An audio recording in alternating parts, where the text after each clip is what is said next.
And good evening, and welcome to another episode of the Double A Team podcast live stream.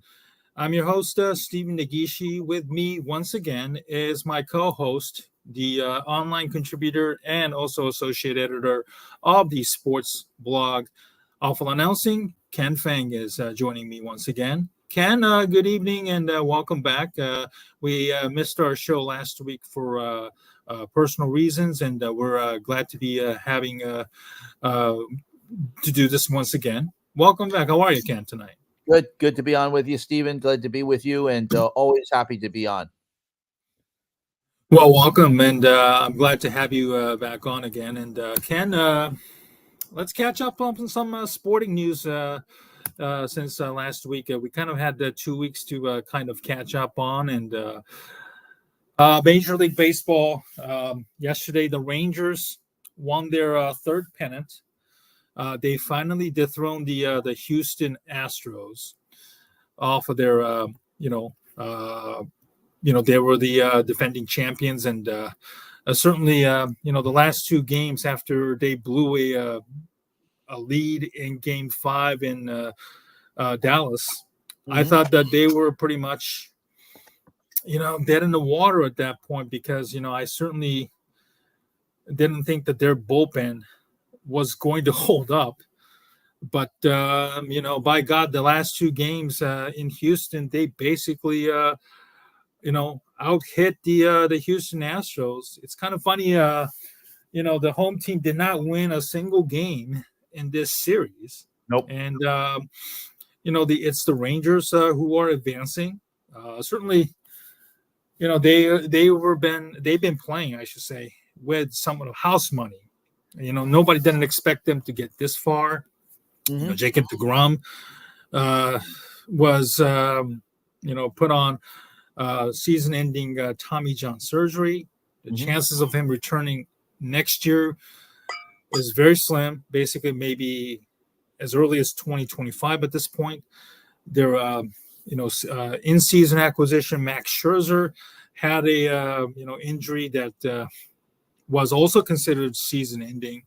The Rangers bullpen gave up, blew 20-plus games, I believe, in the season. Their pitching has always been somewhat of a suspect. Historically, they've been a team that is known to outslug, outslug and outscore opponents. They're not exactly known as the organization that has a pedigree for developing their own pitching staff as well.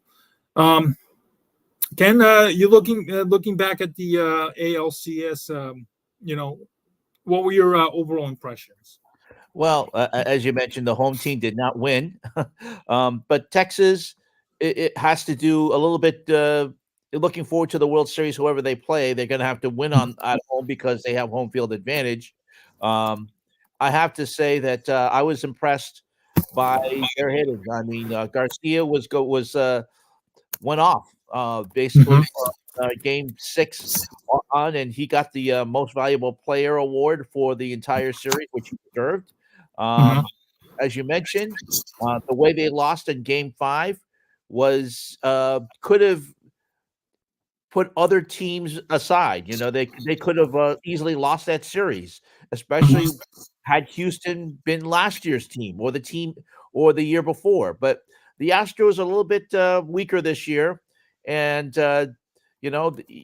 Texas even lost the Western Division on the last day of the season, and you thought that they were going to easily after the way that they lost the game on Game 5 on Saturday, on Friday. I mean, could have easily gone by the wayside, but instead they battled back. They showed in Game 6 they quickly went out to a lead, and then they got the job done. So you really have to tip your hat, and it basically that series closed out Dusty Baker's career as a manager. He said that he would not be returning.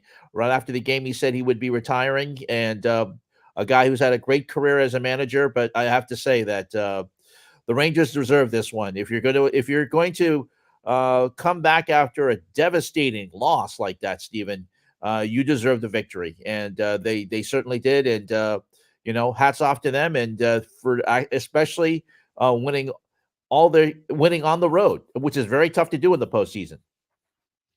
Yeah, absolutely. I was really impressed with the way the Rangers, carried themselves throughout this playoff. They, blitzed the Baltimore Orioles in the opening round. Well, and I'm sorry, they blitzed the Tampa Bay Rays in the the wild card in the very empty Tropicana field the first two games, and then carried the momentum all the way into the the opening round against the Baltimore Orioles. It was basically sweep, thanks to their hot offense and the rock band Creed, who helped them get through.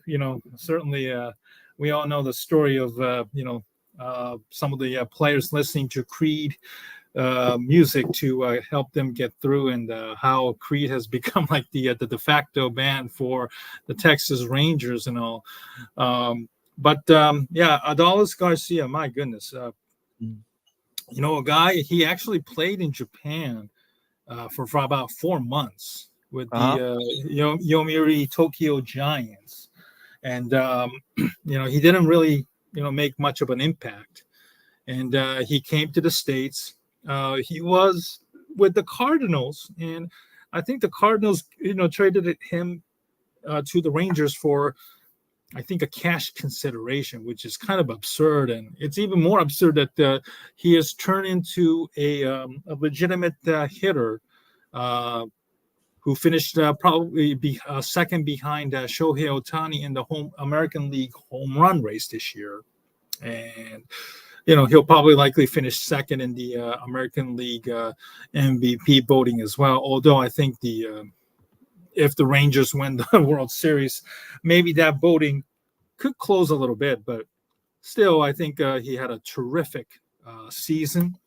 He helped carry the Rangers to the the World Series now. So it'll be interesting. Certainly that Game 5 where he was hit with the pitch by Brian Abreu, that led to the game-winning 3-run home run by Jose Altuve in the 9th inning. I thought, okay, maybe the momentum has completely swung towards the Rangers in that ball game, as you can remember. And but it's amazing what the Rangers have done to be able to weather, and then resiliency. And it's just an amazing accomplishment for the Texas Rangers, despite their lack of pitching, especially in the bullpen. They were just completely falling behind the count. Basically, the relievers, Alotis Chapman and Jose Leclerc, they were facing a lot of dangerous moments in the playoffs, but they found, they still got the job done. Hats off to them. This is their third appearance in the playoffs. First time in 12 years. The first one in 2010. They were no match against the San Francisco Giants. 2011, we all remember that series against the Cardinals. They had a 3-2 lead. They had a lead in the bottom of the 9th when Jose Cruz, I believe, correct me if I'm wrong on this, Ken, but was it Jose Cruz, or was it I know the last name is Cruz, who was playing outfield, and Ron Washington did not bring in a defensive replacement, and he ended up misplaying the fly ball, which led to tie ball game. And Nelson Cruz, my apologies. Nelson Cruz, yes.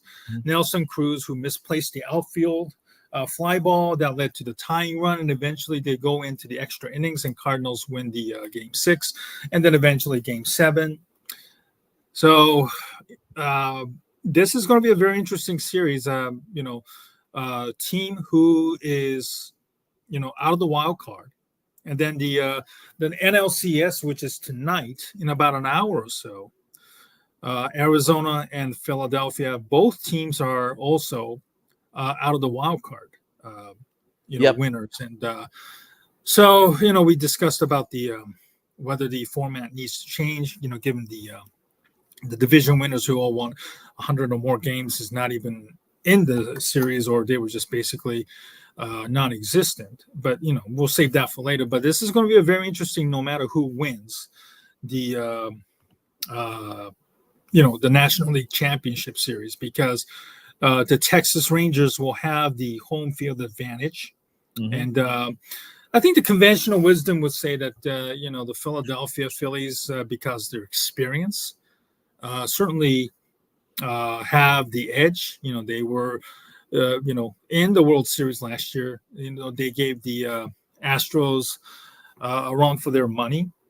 They're more experienced. They have more firepower than, say, the Arizona, Diamondbacks. So what are you looking forward to tonight's game, and who do you think has the edge? Well, of course, you have to say Philadelphia because they're the home field. That's the conventional wisdom. However, I also have to say that I would think that Arizona last night showing some resilience, being able to jump on the Phillies right away to quiet that crowd at Citizens Bank Park was a big key. If they can do that again tonight, they have a very good shot of getting to the World Series. Interesting note here is that Chris Russo on Sirius XM radio said that he would retire on the spot if the Arizona Diamondbacks advance to the World Series. I think that is a great, and Torey Lovullo, the manager of the Diamondbacks, said he would be looking forward to doing that. Now, I have been said that Philadelphia was the favorite to win all along, but I am also rooting very hard for the Arizona Diamondbacks, and hopefully they can make Chris Mad Dog Russo to retire on the spot. Obviously, Russo is not going to do that. He's not going to give up a huge gig, but I would love nothing more than the Diamondbacks to make Chris Russo to having to make that decision. As you can see, that we covered that in Awful Announcing today. Now, granted, Chris Russo likes to say outrageous stuff, and that's exactly what he did in this situation. But Torey Lovullo said, "Look, I would love nothing more than to make him retire on the spot." And wouldn't that be great to see Russo actually have to make that decision, Stephen? But seriously, I would. It would be for television's sake. I know that Fox would love Philadelphia to advance because it's a major market. If it's a Texas-Arizona World Series, even though they have the Dallas market, there's not much of a national following for the Texas Rangers. The Rangers aren't well known. Of course, they're coming 2 seasons off 100 games losses, 100 loss season, and the Arizona Diamondbacks aren't very well known either. So that would not be a very good ratings for Fox unless it went to a 7-game series. But overall, it would be. I would be quite excited to see Arizona, Texas, but at the same time, for just to see Chris Russo just to try to retire. Yeah, I'm not taking his words either much. Mel Kiper here, as mentioned, long time ago, over a decade, he put his stakes on Jimmy Clausen to be a superstar. And he turned out to be a massive, massive bust. Oh, he's terrible. Right, he was terrible. He even played for the Bears at one point. So, yeah, I know. But the point is, Mel Kiper is still with the ESPN, is thriving.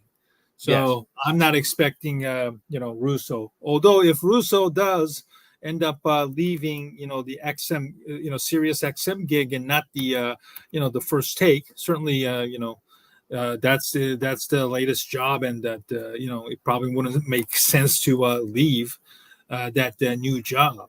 maybe the one with Sirius XM, if he's if he's going to live by his words, that's very interesting. But these people, unfortunately, nowadays, it's a hot take media. They will say something or blurt out something, and then now they don't have any more avenues to backtrack, or at least people would hope that they don't even remember or bring it up again. So at least Mel Kiper, I don't think people certainly hasn't probably brought it up again. Maybe once in a while some wisecrack on the streets or at a restaurant may try and tease him once in a while, but hopefully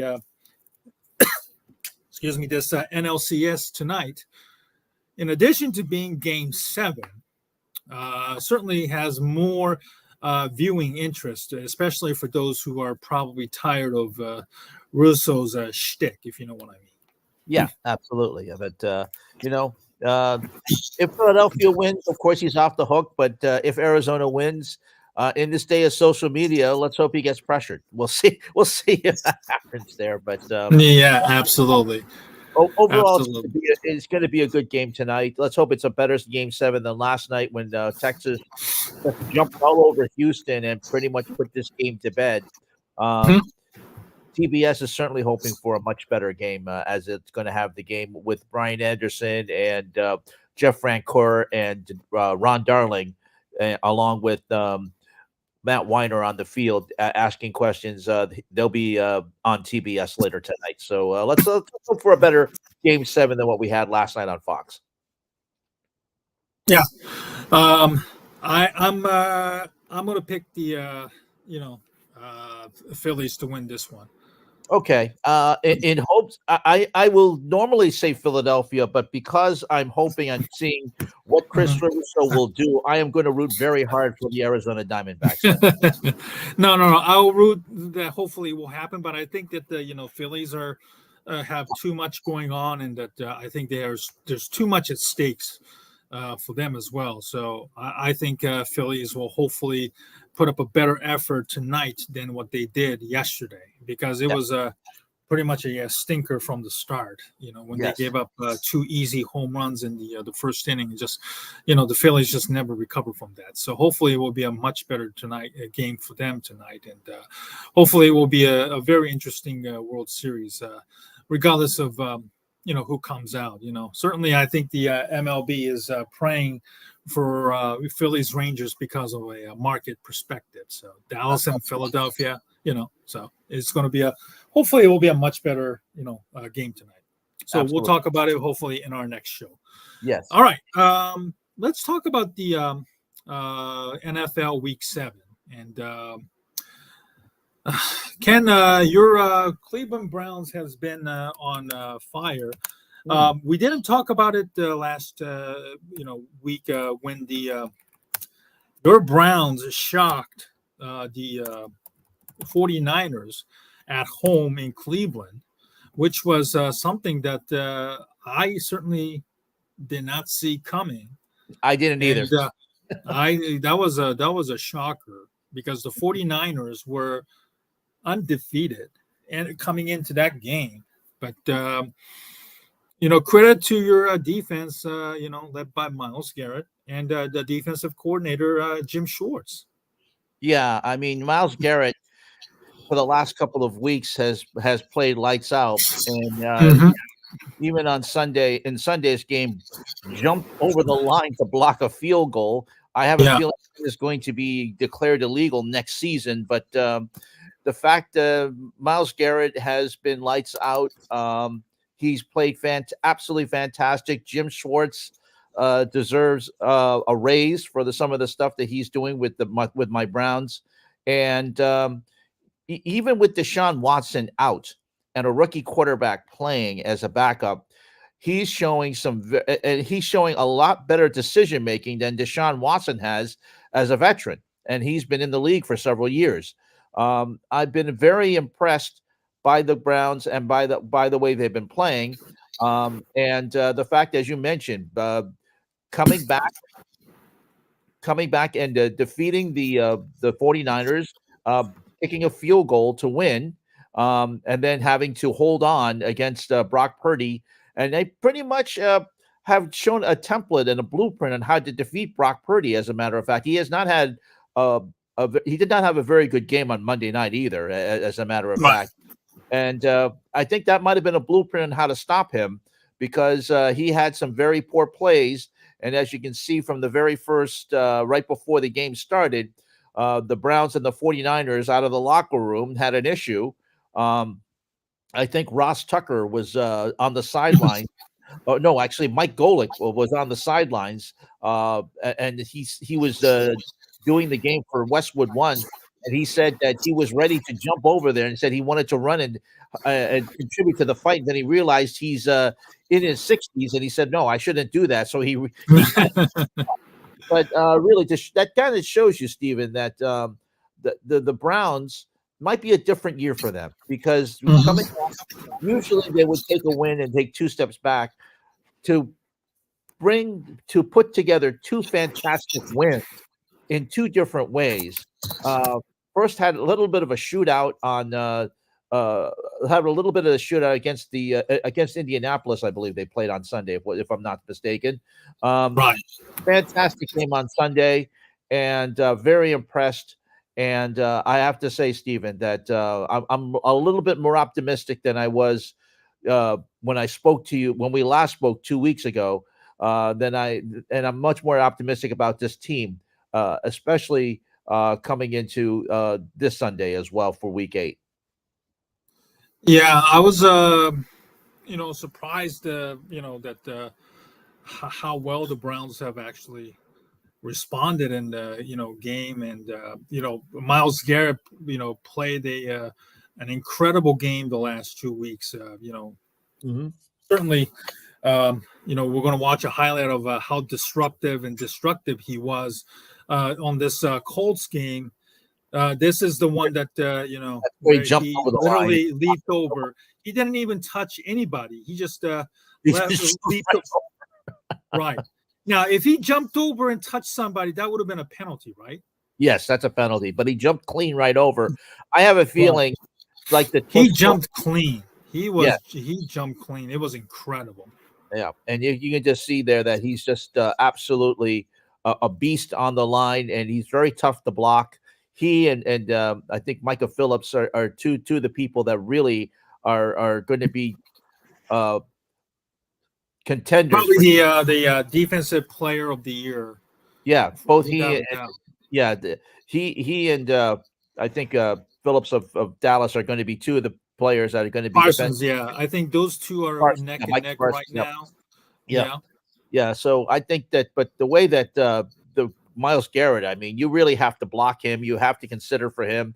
You really have to change your game plan for what Myles Garrett can do right now. And this is the type of play that the Browns have been waiting for from Myles Garrett. And the fact is that it's leading to some. It's not leading to. He's not making these efforts for naught. And we need to get that commercial out of there, Stephen. Just 1 second. Yeah, we got to get that over. But Okay, I have to say that these efforts aren't going for naught, and now they're leading to some wins. He's affecting the game, and it's also helping the offense as well. And I think that's an absolute great thing to see, especially for a Cleveland Browns fan. And I know that some Cleveland fans are calling for the firing of Kevin Stefanski. They're calling him every week because that's the way Cleveland Browns fans are. We're all fatalistic. We're also looking for the next great coach. But to be honest with you, Stefanski does have a playoff win over the Pittsburgh Steelers. And he's also, granted, he had COVID at that time for that game. But I'll say this. He's a better alternative than what we've had in the past. And I got to say, with Jim Schwartz on there, I think we have a very good coaching staff, and I have to feel very optimistic going into Week 8. Yeah, I feel that the Browns are looking to be a real in good spot right now. Next week, you guys head to Seattle, which is a huge distance to cover, and then you have the Cardinals, coming into Cleveland. So that's going to be a AFC, excuse me, NFC West. I'm sorry. Yeah. Yeah. Back to back games. Yep. So if they want to keep in the standings in the ultra competitive AFC North, where you're looking at it right now, you have Ravens at 5-2. The Steelers and the Browns are 4-2. The Bengals are off, so they're 3-3. Because as Steelers are ahead of the Browns in the standings because the Steelers beat the Browns on a Monday night in week 2 that ended controversially. So, it's a neck and neck. It's a very tight division race right now. Certainly, the other divisions are also very, very close as well. There are no real good teams, certainly not necessarily standing out because everybody has at least one loss right now in both conferences. So very interesting to see what the Browns do the next 2 weeks against the NFC West opponents. And then, they have the a very difficult schedule starting in November next month with, Browns and the Steelers back to back on November, in the division. This could ultimately determine the AFC North race. So the Browns hopefully can go 1-1 here and keep it up, and not lose any ground against the Ravens or the Steelers. And certainly they have to also keep an eye out on the Bengals, at the bottom of the AFC North because the Bengals are AFC. They went to the Super Bowl, almost 2 years ago, so they can't ill afford to, look down on anybody, or also make sure that they're still in the hunt for teams above them as well. Other games on week 7, my Chicago Bears won against the Las Vegas Raiders. I didn't really have a good game on this one. Well, you got a Division II quarterback that started for you in place of Justin Fields. Yeah, I think his name is Martin. Tyson Bagent, yes, from Division II Shepherd in somewhere in West Virginia. Yeah, so he played pretty well for you. It's going to be interesting how he goes against the Los Angeles Chargers. That game, unfortunately, was not flexed by the NFL. Los Angeles Chargers. I know we get so they'll be playing the Chargers in Los Angeles, and unfortunately, that was not flexed out of prime time. So the whole country will be subjected to a very bad matchup. But you never know how these games are going to go. Maybe it'll be a very good game. The Bears and Chargers will be in prime time next Sunday on NBC. We'll see if there's any other flexes coming up. But I thought that was good for sure. We were at Awful Announcing. We're watching to see if that would get flexed in place of a different game, but it didn't happen. So NBC stuck with that game, especially after a very good matchup this past Sunday with Miami and Philadelphia. Instead, they're going to have to take on that matchup. But overall, I have to say that the game against the Raiders, Bears had a much better effort, and we'll see how they can do against the Chargers, who lost to the Kansas City Chiefs in the late game on Sunday. Of course, Taylor Swift was in that game. We'll see if by the way, we'll see if the interestingly enough, we didn't talk about this last week, but there was a Chargers fan, a woman who went viral. At first, everyone thought that she was a paid actor. She was not. Yes, and she's also Asian, by the way, too. And Asian, and her husband also Asian as well. She has a couple of boys, and as a matter of fact, fans because the social media likes to tear people down. That said that she was also seen as a Minnesota Vikings fan. Well, she can be fan of it whoever she wants. Okay. She moved from Minnesota to Los Angeles. She was on the Pat McAfee show the following day. She's said that she's not a paid actor. Her name was she's a season. She and her husband are season ticket holders. And the fact that she went crazy and viral, that's her right to do. And I'm sure that NBC is going to have shots of her in prime time Sunday as the Bears visit the Chargers, and we'll see what happens. We'll see how the game goes on. I mean, just because it's a bad matchup doesn't necessarily mean it's going to be a bad game, but we certainly hope. Yeah, there she is. We can see. This was a Monday night against the Cowboys. Yep. 2 weeks ago. Yes. Yes, and there's nothing wrong with having that enthusiasm. I think it's great. Right. I thought it was wonderful to see. Everyone's saying, "Oh, she's a paid actor." The ESPN right, planted or something like that. Yes, yeah, yes. but and then you can see that you can't fake that. To be honest with her, and there she was with Pat McAfee the following day. Marianne Doe is her name. I think she's Vietnamese, Stephen. Yeah. But her husband, I think she's in real estate, to be honest with you. I think that's what I heard. She has, I think, 3 or 4 boys. She's a mom, God bless her. But, she does I just think it's a great job, a great thing to see that type of enthusiasm for your team. As a jaded Browns fan, I would have that type of reaction if the Browns ever won the Super Bowl. So I love to see reactions like that, and God bless her. Absolutely. That's Rob Fukuzaki on ABC Los Angeles, by the way, doing the sports broadcast right there as well. But yeah, I mean, I had no idea who she was and why they had a camera on her. So, but she went on a viral sensation. Certainly had some weird scrutiny about her alleged fandom with the Vikings, but that was because she used to live in Minnesota, and there's nothing wrong with rooting for 2 teams. I mean, right.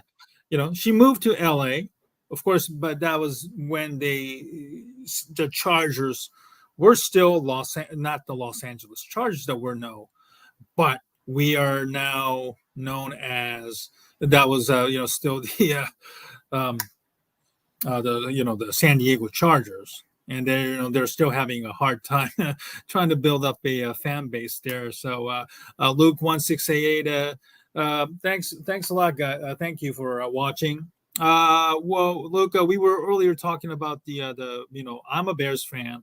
I write for the Bear Goggles on, which is part of the Fansided Network. Ken is a Cleveland Browns fans, and he is on a high right now after yes. beating both the 49ers and the Indianapolis Colts on a successive. But thank you, Luke. I really appreciate you following. I'm sure you've been following, maybe Ken's site or work for a long time, and we hope that you will continue to follow us and join us every once in a while. Thank you so much. We are still transitioning from a regular podcast to a live stream. So, we're probably going to start maybe posting live stream on the podcast like we've done in the past. This is a very good opportunity for us to make ourselves more visible. We've had a little bit of an issue in the past with our podcast platforms, with the sound quality and stuff like that. So we decided to, invest in the live streaming platform, which is a much better quality. Certainly, it doesn't require a lot of editing skills that at least I don't have it, compared to the others. But thank you, Luke, and we hope you will continue to follow us and also tell the others about our podcast / live stream as well. 2 Asian guys talking about sports. It seems as though Luke, on the logo there, Jets fan, against the Giants. The Giants coming off a less than a thrilling victory over the Washington Commanders. I saw that game here, being on the East Coast, on the the lower part of the Jersey area, which is basically a Phillies / Eagles country. Really watched that game, most of it. And I was not really impressed with the Giants and the Commanders. It was a weird week this past week, Ken. Yeah, A lot of the the one win teams, my Bears included. The Giants beat the Washington Commanders to go 2-5. yeah, and then Tyrod Taylor looks like may have the grip of the starting starting QB position for now. mhm. Given that Daniel Jones is having a neck problem, and we have a neck problem, that's a very tricky one because he's already suffered one in the past as well. Yeah, and up here, the New England Patriots upset the Buffalo Bills in a game which everyone thought that the Bills would actually take that very easily. But the Bills have been a very off and on team. They're hot and Yeah. cold this year, and they lost to uh, they lost to the Patriots, and I have to say the Patriots actually look quite good. So I'm gonna have Mm-hmm. now they're going to have to take on Miami, of course, in the second game. That's the second time they're going to face the Dolphins coming up in next week. But I have to say that there's some optimism. I don't think the Patriots are going to defeat the Miami Dolphins next week, but for them to go in and take the Bills out as they did, Mac Jones bringing them down the field for the winning victory and the winning Yeah. touchdown. That's a big, big shot of confidence. Mac Jones looked probably the best he did ever since, even going back to his rookie season. Yeah. He definitely regressed last season, but definitely looked good on Sunday. And that gave Bill Belichick his 300th career victory on the coaching. And then the word came out that apparently he signed a contract extension. Yeah. Everyone was saying that, well, before that was saying that he was going to be probably fired by Robert Kraft, and there was no chance that he was going to be on the sidelines. But I have a feeling that Belichick is trying to equal or tie the record for Don Shula for most wins in the National Football League, which is 325.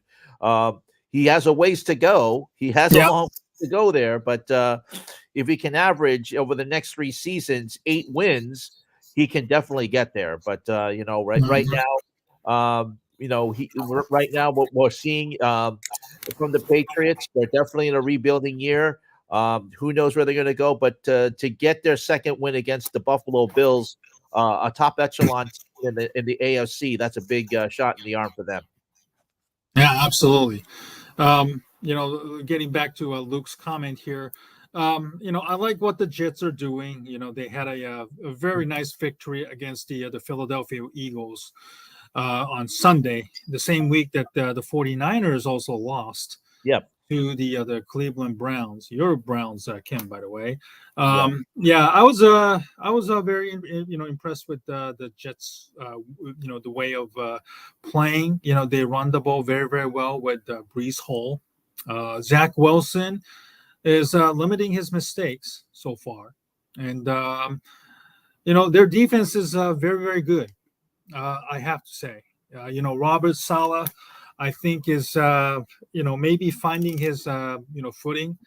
Last year they had a very good record at the Thanksgiving, and then they promptly lost 6 straight, and people were already giving up on Zach Wilson, and rightfully so. And then if it wasn't for the unfortunate injury to Aaron Rodgers, I don't think nobody would have heard of Zach Wilson's name pretty much. And I'm sure Luke is one of those people who probably thought that Zach Wilson was also good as dead himself. So, but thank God that you know the Jets are thriving even with Zach Wilson's limitation. It's going to be a very interesting because you don't see New York teams face each other that often. Only in preseasons every year. But these matchups usually take place only once every 4 years now. So it will be very very interesting to see uh, what the game is going to look like. I'm sure maybe half Jets fans, half Giants fans. Certainly, Jets have the edge here, having a bye week. But I wouldn't sleep on the Giants either. Having won their second game, and Tyrod Taylor is leading them out of the doldrum. Brian Dable is taking charge of the play calling. So it's going to be very, very interesting to see if the Brian Dable and Tyrod Taylor can lead to more successful the New York Giants moving forward, because Giants have been very, very struggling so far out of the gate as well. Mm-hmm. Absolutely. And in regards to the Jets, I have to say that there has to be a lot of optimism for Jets fans. I think that even though that Aaron Rodgers went down in the game one, um, we have to say that Robert Saleh has a very good defense there, and to defeat the Philadelphia Eagles as they did, um, right before their bye week, Stephen, I think that was a really good shot in the arm for them. And Mm-hmm. Giants this week, I have to say that the Jets have to be favored in that game based on what I see. Absolutely. And even though the Giants had a win coming against the Commanders on Sunday, uh, coming off a bye week, you have a lot of confidence. And of course, I have to say any given Sunday, but they'll be taking on the Giants, which will be on CBS. It'll be at MetLife Stadium. Of course, the home field for both teams. It'll be a home game for the Giants, but the Jets don't have to go far, so they can pretty much have their same routine going into that game, not having to go on a bus. They can just have a game, quote unquote, road game at MetLife Stadium. And I would have to say that the Jets, with the way that they're playing, and of course, Aaron Rodgers, who predicts that he will be back this season, and I really don't doubt him, to be honest with you. The way that that the way that he's talking and his confidence, and of course, his constant hits with Pat McAfee over every week. He says that he's confident he could come back. I wouldn't doubt that. I have to say that if his rehab is going well, and of course he's helping out with the offense there, I would have to say that if he feels he can come back before the Black Friday game, which would be on Amazon, Uh-huh. I wouldn't doubt him at all. I really Yeah. don't. He knows his body, and I would have to give. That's got to give Jet fans a lot of confidence, especially after 4 games into his Jets career, he went down with the Achilles. But I have to say Right. that if he was confident he It can come back, happened on the opening night. yeah, Opening game. Yeah. So 4 games into the season. So 4 plays into the season. So I have to say that he's got every chance to come back, Stephen. I wouldn't doubt him. right. Say what you will about Rogers. At least he's resilient, and he has a massive chip on his shoulder, and he likes to put himself against the world. And it will be very, very interesting how fast he can get there, and if the Jets' season is still very much in play. Right now, they're behind Miami in the division. Right now, Buffalo is struggling. So if Jets can maintain their winning ways, certainly playoff is not out of the question. And more importantly, hopefully Aaron Rodgers will be back in time to help Jets get to the playoffs and a lot more. One notable game for us Asian Americans is the Falcons beating the Tampa Bay Buccaneers 16-13, courtesy of Young Wei Koo, who kicked a game-winning field goal here. He is one of the few notable Asian players, like a real Asian player playing in the NFL. There's a handful of players in the NFL, excuse me, that are like a mixed race. Most noticeably, Cam Bynum. He's a Filipino American with the Minnesota Vikings. Kyle Hamilton, the outstanding safety with the Baltimore Ravens. Some of the notable players with the Asian mixed background. If you go back maybe 10, 15 years ago, Heinz Ward with the not the Pirates, Steelers, Pittsburgh Steelers. Yes, of course. You also had that Nguyen. Yeah, Oh that yes, yeah, that win. Yes, that might be the last. Maybe player with like a real Asian background, not like a like a mixed Asian background yeah, player. Patrick Yes. Chung was also, I think, when he played for the Patriots, also mixed also. But you have to say that with Koo, one of the clutch kickers in the National Football League, and Yeah. uh, definitely a guy who is very popular in Atlanta, especially when he comes on to make his clutch kicks. As Mhm. you He kicked there, one before, I think, with the Texans the week before as well. yeah, So he has helped them win back-to-back games at the last second. yeah, So at least when they need to you know kick a field goal to in a closing moments to tie the game, or in this case win the game. Young Wei Koo is certainly is going to be counted on, and certainly it's good to see him thriving, because I know he, in his uh, you know first stint with I think Chargers, he didn't do too well, and he was released as well. So it's nice to see him playing very, very well, and thriving in the NFL as well, he is just a kicker. So right, absolutely, and it's good to see. And we the double A team, which stands for Asian American. We very much really appreciate that as well. Don't forget, we are, as I mentioned here on the banner, the double A team is usually live on Tuesdays on the X platform, also formerly known as Twitter. It's also on YouTube on the double A team channel. So we just want to express that. I wanted to, I've been meaning to make that banner below, Steve. I keep forgetting, but I managed to do it. And of course, you can make comments also on this platform as well. So we just want to make sure, Luke, we appreciate you making new comments. And anytime you want to make a comment, feel free. We will put it live up here on the channel. absolutely. So very looking forward to this Sunday's game. For me, the Bears, Bajent really did a great job, managing the game. Nothing Yes. exciting. Um, Certainly, I know some people, the Bears fans, as well as the media members, trying to drum up a quarterback controversy, which was quickly shot down, and thankfully, rightfully so, because you need more than one game to really see if Tyson Bagent is real. And this Sunday is going to be a very interesting test, going up against Justin Herbert and the Chargers.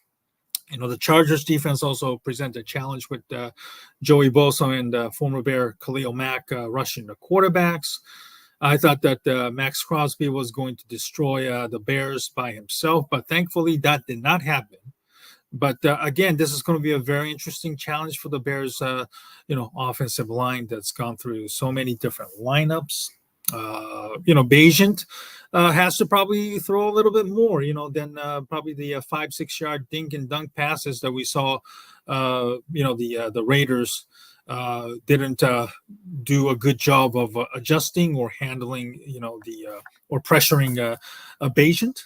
And it's going to be a very interesting if the Bears can, continue this, because it's been a problem. You have one great week, for example, week 5 against the Commanders, which I didn't expect them to win at all, but they put up 40 points and then literally destroyed the Commanders, which pissed off Magic Johnson post game. And then the following 10 11 days off, they absolutely embarrassed themselves against the Vikings in a Mhm. game that was just a total mess from the very beginning. And Right. and I've complained this about offensive coordinator Luke Getsy from day one this year, about his play calling and his system. And I hope that the Bears don't embarrass themselves on the national television. But I don't have a real good feeling about this, because he hasn't proven that it's Luke Getsy, the offensive coordinator, to put together a good game plan back to back. So I'm going to go against it and say maybe the Bears will probably lose this one in a close game. But I just hope that since it's going to be on national television and I get to watch it at the comforts of my hotel as I'm traveling on business, I hope it will be a very competitive game, and I don't have to go to bed early because they're losing like 30-0 or something like that. So, Right. Right. Well, as far as I'm concerned, I usually work now on Sundays now, Stephen, with my new job, but I can keep track of the Browns in Seattle. When I get out of work, hopefully the Browns and the Seahawks will still be on, so I can still catch a little bit of it on NFL Red Zone and NFL Sunday Ticket, which I have on YouTube TV. They're playing at 4 o'clock in Seattle in the regional window. It's not going to be a national window, so only Cleveland and Seattle will get that game, and other markets that did not get an early game on Fox because CBS has a doubleheader this week. Mhm. I do have, as I mentioned, I have a lot more confidence coming into this week than I have in other previous weeks. Granted, Seattle is going to be very tough to defeat. Geno Smith is playing very well. Um, as always with the Pete Carroll team, the Seattle defense is going to be tough, especially for the rookie quarterback to come about. But as long as you have Myles Garrett in there, and as long as he's healthy, he can disrupt a lot of things that Seattle wants to do. And if he can play like he has been on the level that he has the last 2 weeks, I'm going to have to say Cleveland can perhaps take this game. I'm going to predict it. I'm so confident right now, Stephen, that I am going to predict a Cleveland victory over Seattle by 3 points. Oh, that's going to be a very interesting one because if they can somehow beat Seattle in Seattle, I tell you, that's going to be a huge shot in the arm for Cleveland, and it's going to be a very tough environment to win against Seattle and the 12th man there. So I'm going to be very, very interested to keep an eye on that game because it's a 4 or 5 Eastern game, and certainly, hopefully, will be on most television stations across the country this upcoming Sunday. It will not. It will be. It's a 4 window, so it's not going to be seen. It's going to be seen by Cleveland. It'll be seen by in some station in the Midwest, definitely in the upper Midwest, Northwest, but and also stations that did not get an early game on Fox at 1 o'clock. It's not a doubleheader game, but it is what it is. But it'll be seen on NFL Red Zone, and hopefully it'll turn out well. Other games of interest. By the way, interestingly enough, Stephen, after we've had teams on bye over the last 3 weeks, we have no teams on bye this week. All the teams are playing, so we have a full slate of games. We also have a very decent game on Thursday, which will be Tampa Bay against Buffalo. Tampa Bay. And both Tampa Bay and Buffalo have some things to prove coming into this week. That's the Amazon game. The late game on CBS, that will be Cincinnati at San Francisco. Both teams having some things to prove. San Francisco coming off a couple of losses as well. And the Monday night game, the Raiders at Detroit. Lions really pulling off we didn't talk about that, Stephen, in our Week 7 review, but the Detroit Lions, who have been everyone's darlings coming into this season, really played a stinker against Baltimore. They were leading the division in the NFC North, and they didn't even get a first down until I think Baltimore it was 28-0 before Detroit finally got their first down. So that it shows that Detroit still has some growing up to do. If you can't put it together a game against, and granted, Baltimore is one of those teams that can really, really put you back a couple of steps, but you expect a much better. That is the type of effort that we expected from a 1-15 Detroit team, rather than an NFC North division leading Detroit team. It's going to be interesting. The Lions are certainly got their ass kicked in Baltimore. Now they have the national attention on a Monday Night Football against the other Raiders. It should be an easy win, but we learned that nothing is to be taken granted in the NFL these days. We saw Minnesota with 1-5 record. Beat the 49ers last night quite easily. Well, not easily. I'm sorry, but it certainly helped that Brock Purdy was very, very bad.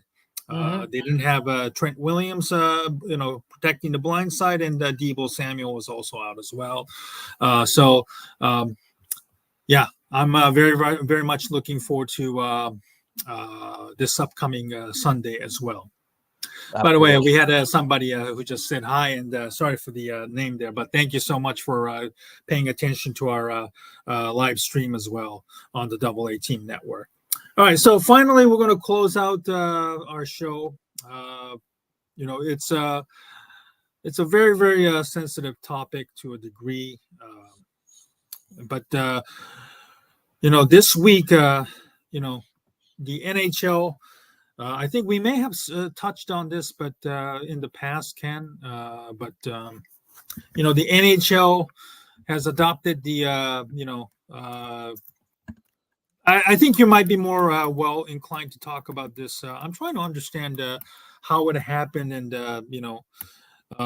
when did the NHL kind of took its stance on their, against the the supporting its gay policy. I'm going to let you talk on that one. Sorry about that. Yeah, this was last year. This started last season when NHL teams had Pride days and they would wear Pride uniforms. But then certain players then decided to act out against it and said, "Well, because of my Christian values." That's right. That's right. Yes, I remember some players didn't even went with it. Yes. Yeah, and then the NHL said that decided to go against that and put a policy saying that there'll be no Pride nights and then no one can use Pride tape. Well, some players decided to actively defy that policy and put Pride tape on their sticks this season. So finally, earlier this morning, the NHL and Gary Bettman put out a press release saying that the NHL can now players can now use Pride tape and have and make individual statements in regards to the and support and be allies to the LGBTQ community, which is the right move. They still should allow Pride nights because Gary Bettman is just gutless and he is weak and he is not a follower. He is not a leader. He's a follower. I have always had my issues with Gary Bettman. I think he is probably along with the MLB commissioner. Those Rob two, Manfred. Rob Manfred. Those they are on neck and neck for worst commissioner in sports. I can't stand Gary Bettman, but because he still manages to make the board of governors and the owners money. He still has been in the NHL. I think he goes back to the 1990s. Not one of my favorite people. He's always booed whenever he's on the ice. He's booed whenever during draft night. He's booed at every public event. But this is finally the right move to allow individual players to use Pride tape or have any type of adornment supporting the gay community, the gay and lesbian community. It's about time. It was gutless for the NHL to end it. Because of just a couple of players saying, "Oh, it goes against my beliefs."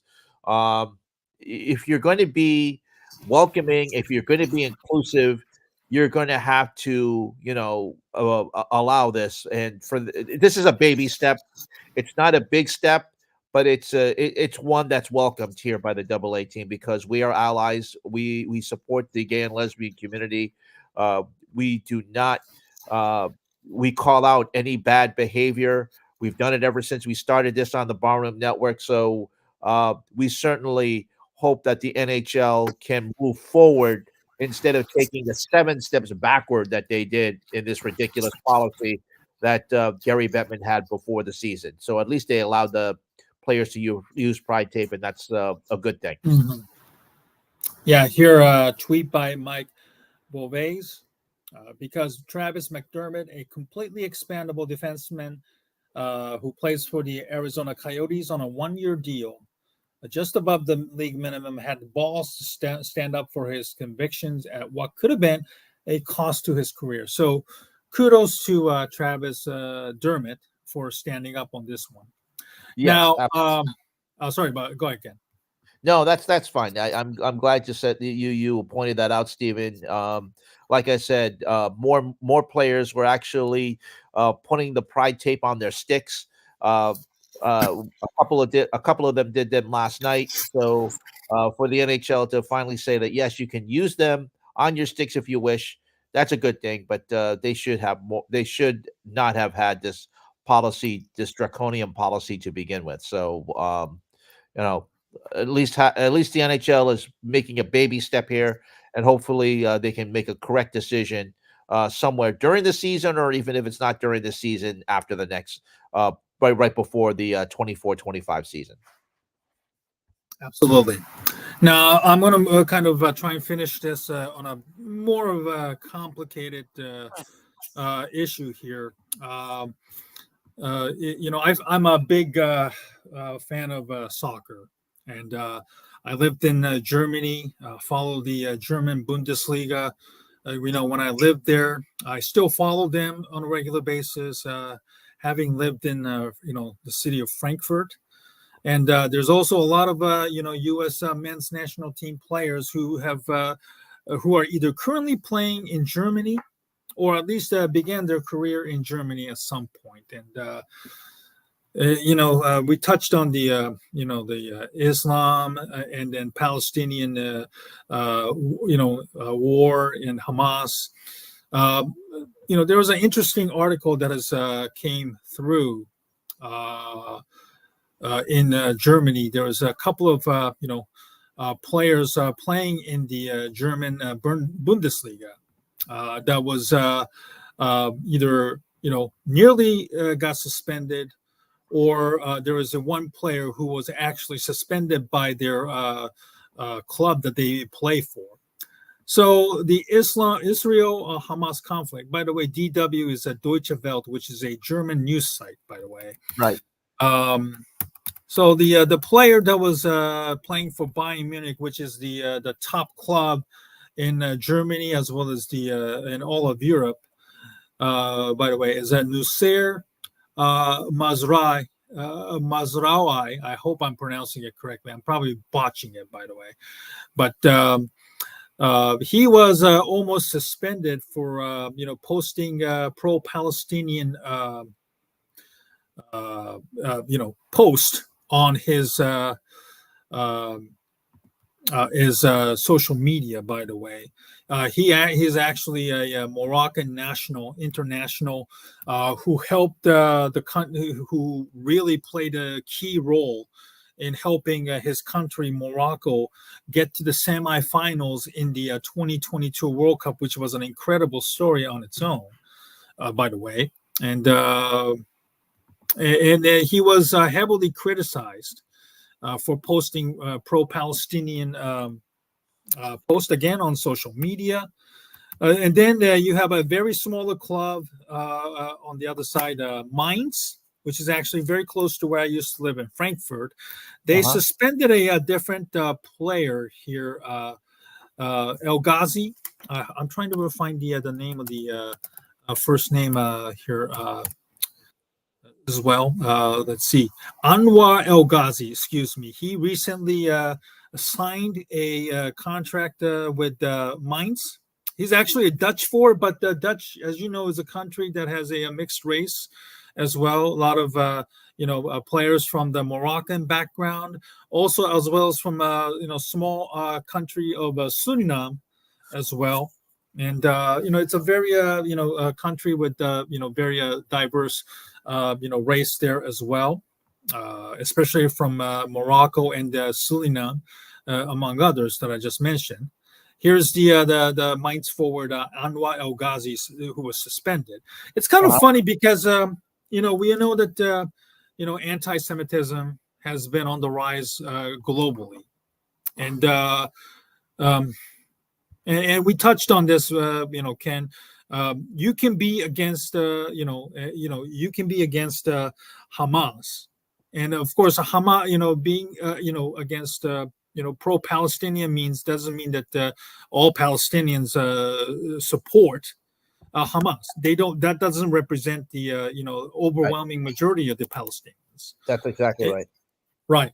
And I kind of find it ironic in a country where a lot of Jews were genocided by the Nazis, which is unfortunately making strong comebacks socially as well as in the political side as well, with the AfD party, gaining grounds in Germany once again. Uh, that the German clubs, there I wouldn't say hostility towards the Muslim players, and then that they have some sort of a standard, against these two individuals. One almost nearly suspended, and the other one ended up being suspended. So, I just hope that maybe this doesn't lead to a ban of players with the Islam background, because I think it would be a wrong message that they're sending for having double standards. And I get it, it's a country that has a very, very complicated history, certainly with the Jewish people and the Nazism, and I know still people hold grudge towards Germans and the country of Germany because of what happened. And it would be certainly unfair to label all Germans as Nazis, which is not the case. And I lived in that country for several years, and they have a very delicate history and understanding, and try to combat the perception of the country that has long been overshadowed by the Nazism. But it's kind of a double-edged sword, that the clubs, overwhelming majority of them that was started by the Jewish people are, certainly trying to, silence, pro-Palestinian, voices, because that doesn't mean that they're supporting Hamas. That's right. That's right. So we certainly hope that the situation will ease.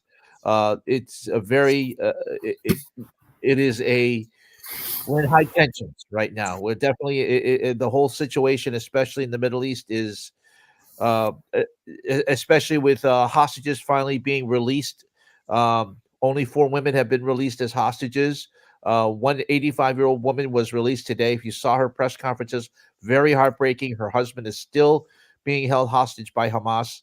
So we certainly hope that tensions will ease, and certainly cooler heads will prevail. But still, a very, very tense situation, Stephen, in the middle right now. And sports leagues have spoken up against the violence in the Gaza Strip. We hope that things will get much better before they get worse there. Yeah, you have players like Alphonso Davies, who is a superstar with the Bayern Munich, another team of Mazraoui, and he's a Canadian national himself.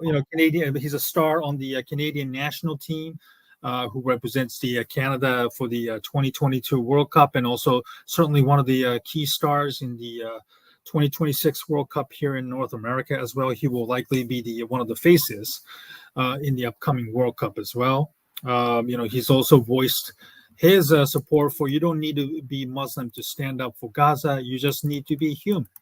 And, it's very interesting. Certainly, if you voice for Palestinian, you automatically be, labeled as anti-Semitic, right? Which is not certainly the case. And I understand the the sentiment that goes both ways, but certainly it's interesting that Bayern hasn't spoken out on the regarding the Davies post there as well. So certainly there is a unfortunate double standard that exists. Certainly because of the player's background, understandably.